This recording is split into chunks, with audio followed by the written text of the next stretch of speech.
Another election night, another surprise in the race for the Republican presidential nomination. Rick Santorum, trailing in the national polls, pulled off 3 upset victories over frontrunner Mitt Romney last night.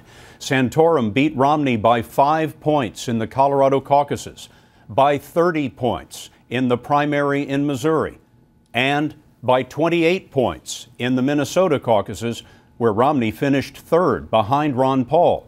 Dean Reynolds is with the resurgent Santorum campaign in Texas tonight. Dean?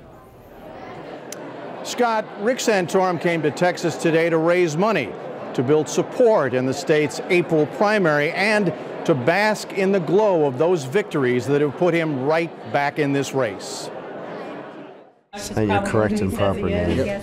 When we caught up with Senator Santorum, he was in Dallas, busy signing paperwork to get on the ballot for future contests in Delaware, Utah, and Montana, a sure sign of his intention to carry on. Senator, did the voters yesterday say they like you or they want a longer process? Well, I think when you see the kind of numbers that we had and the enthusiasm of the support that we had, I got the sense that they were liking the message and the messenger. Is a longer process better for the party? I think it's a great thing. It makes you a better candidate, makes everybody else better candidate? It's made me a better candidate just to be out here and doing 800 town hall meetings. You do get better. I stand here to be the conservative alternative to Barack Obama. Last night's victories were impressive for 2 reasons. They were built on support from very conservative voters, and they all came in what are considered battleground states in the fall.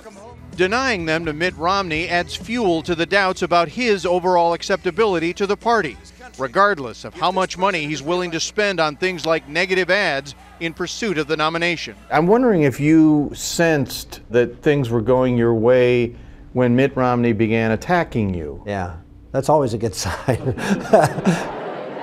And while Santorum's effort remains a low-budget effort, and while, Scott, he told us that he'd raised something like $500,000 in the last 24 hours, the truth is that Mitt Romney could easily spend that much on ads in the coming days attacking this new threat. Dean, thank you very much. By the way, since the focus has been off Santorum lately, here's a quick reminder of where he stands on a few top issues.